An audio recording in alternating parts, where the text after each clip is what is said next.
35 minutes past the hour, the Rick and Bubba Show. We are back. 866-WE-BE-BIG is the number. We are one segment from speaking with the International Space Station. That will happen next segment if everything all works out the way it's supposed to. We'll be chatting with Expedition 25, the commander Doug Wheelock, flight engineers Shannon Walker and Scott Kelly. That coming up next segment if everything goes smooth. We are connected with Houston. It all seems to be going well. Rick, the ISS is now at 4,600 miles, closing fast. That's Bigfoot music, isn't it? Oh, was that your other? It's my space. Oh, okay. Well, that's your UFO. It is. I know. I didn't know if that was appropriate. yeah. I just like the sound of it. Yeah, I know. You like that song. Let's go to Jim, Still, Alabama. Jim, go ahead. Good morning, Houston. Good morning, Rick and Bubba and the space station. Hey, buddy. I have a question about the meteor shower that's peaking tonight and how it affects the space station. That'd be a good question. Well, it is a more dangerous time, I suspect. We'll might try to get that question into him because does that bump into your 5? We are moving into that time of the year where we are in the orbit around the sun, where we do pass through a lot of debris, and it's as a matter of fact, tonight I think is the peak of that meteor shower season. To Kip in Jackson. Kip, welcome to the program. Go right ahead. Yes, I was calling about the International Space Station. You will be talking to them via ham radio. Is that correct? No, we're going through official NASA communication media hookups today. Oh, okay. All right. Well, thank you, sir. Thank you. But Kip, I'll tell you this. You know, when I played a minute ago, Bubba contacting the space station years ago, that was on ham radio. That was on ham radio. The problem is, if we were on ham radio, we would have just a few minutes window, and it would be difficult. Going through the NASA communication satellites is much more reliable. I have a feeling that there is communication that does take place that we're not privy to, the public, as it should be. But you got to think about this too. They have been selected to go on these missions, and quite frankly, if you're a handle, you're probably not going back. Yeah. Probably so not. if you want to fly, I mean, and a lot of these folks are military or former military, and they understand protocol and following orders, and they might get back and gripe about something, but I doubt you would see it during the mission. But have you ever heard them? Like, I watched quite a bit when they were repairing the solar panels, and they were asking one of the astronauts to, he wanted to reach in to get a nut that had gotten loose or something, and they chastised him pretty good, and you could just hear it in the conversation, the little twinges of frustration coming through. Well, when you got somebody out on that robot arm, and they're flying 17,000 miles an hour and 200 miles up, and your suit's warming up to a few hundred degrees on one side and a few minus 100 on the other, and it's a stressful situation, I would imagine. You think traffic on the interstate's bad? Try that. I mean, Doug Wheelock has, I think, really set a new level of social networking with his Twitter and his photographs, and I get them straight to the phone when they go over. So. Or when he sends them wherever he is, and the pictures he has sent, it's unbelievable. You're talking about a view out the window. Wow. Imagine this. We've seen pictures of the northern lights from the ground. Imagine it from the other side, what it looks like. And we've got pictures of that, as a matter of fact. Shooting star. Yeah. That was from Doug that was just up on the screen. Yeah, we're looking at some of those. You have Ustream. You can see some of the There's pictures. some right there.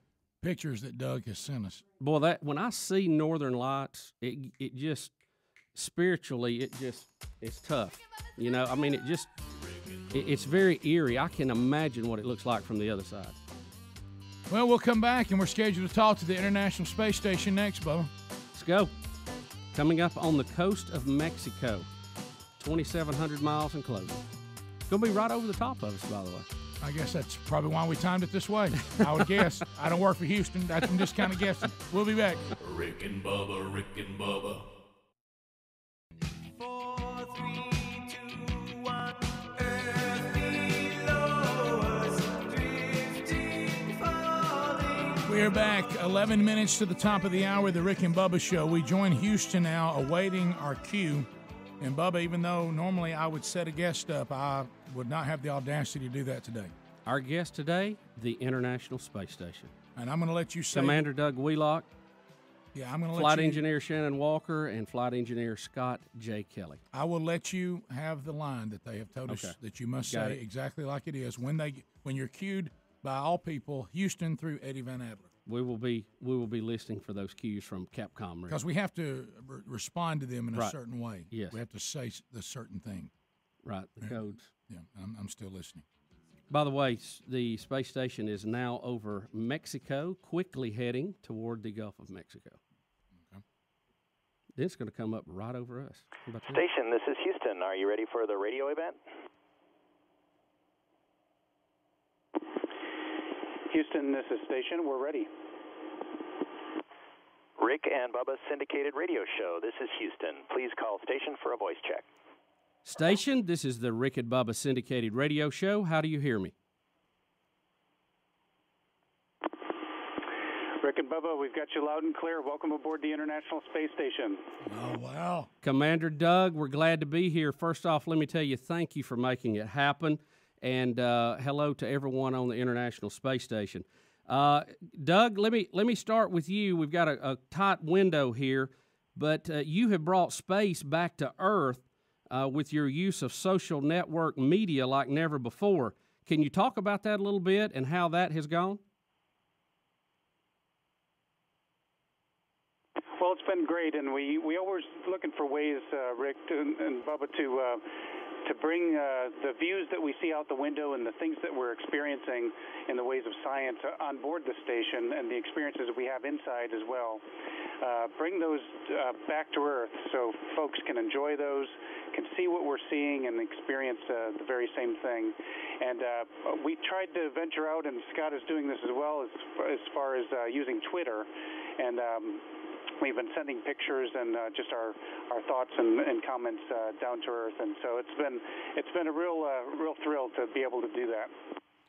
Our next question is for Flight Engineer Shannon Walker. Shannon, if you get the chance to go back to the International Space Station, what would you tell NASA that needs to be done different, and what would you do different personally, if anything? Well, actually, I think we've got it down pretty well on how we operate day to day and how we conduct ourselves up here. I think NASA's doing a pretty good job, and the station's doing a pretty good job. So I think a few tweaks here and there on how we manage some of our stowage, but by and large, just keep doing what we're doing, and we'll accomplish great things. Our next question is for Flight Engineer Scott J. Kelly.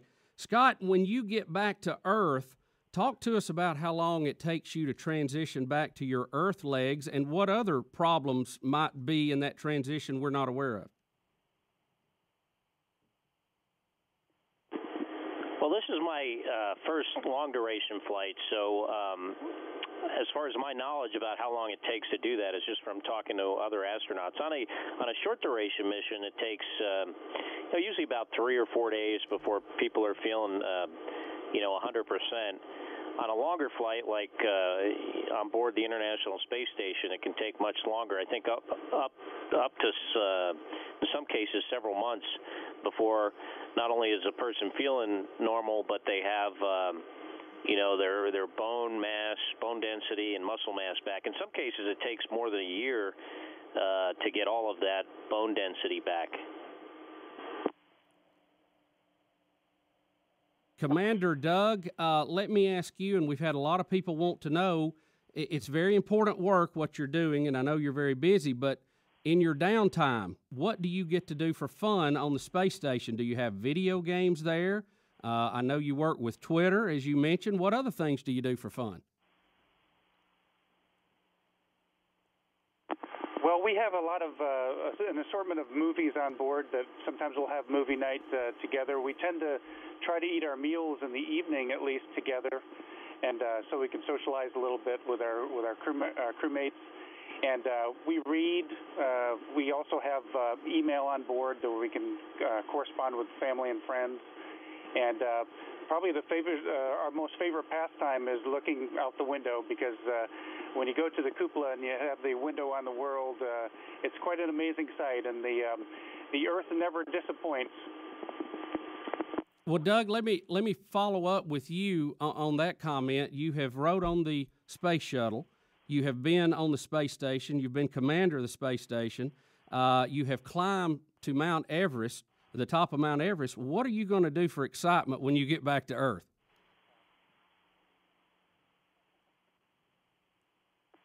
Well, I didn't make it to the top of Mount Everest, but I did get to base camp. But gosh, I'm just really looking forward to the simple things, Bubba. Probably the biggest thing I'm looking forward to is hot running water, taking a shower. Haven't had a shower since June, so looking forward to that, and really looking forward to feeling a breeze against my face. Just kind of smelling the earth and all the vegetation, and just experiencing the feel of the earth again. Doug, let me follow up with you one more time since you brought that up.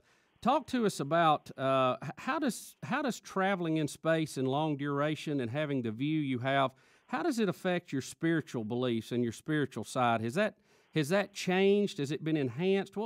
How does that affect the soul of an astronaut?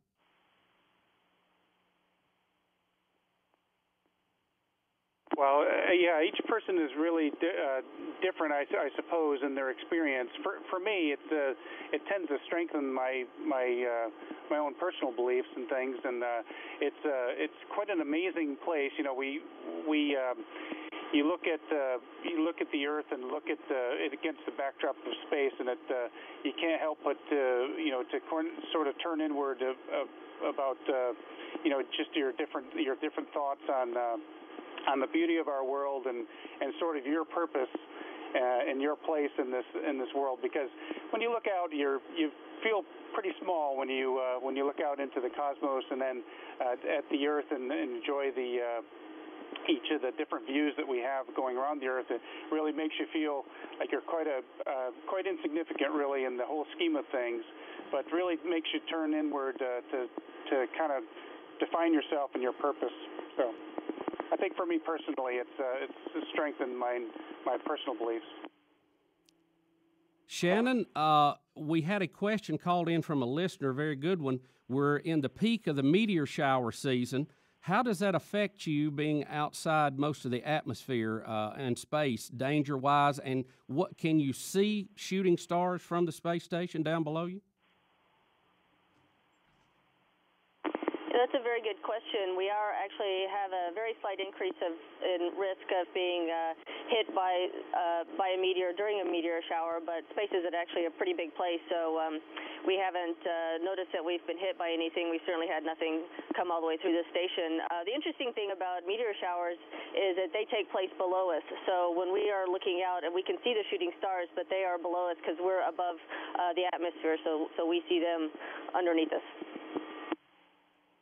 Scott, let me ask you a question about the end of the Space Shuttle program and the future of NASA. How are we looking there, and what are your thoughts on that?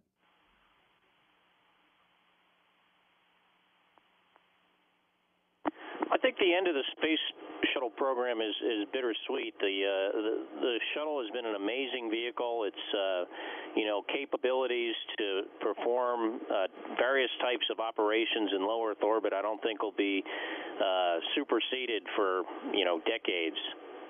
However, if we want to go beyond low Earth orbit, we need to build ourselves a new rocket and a new capsule.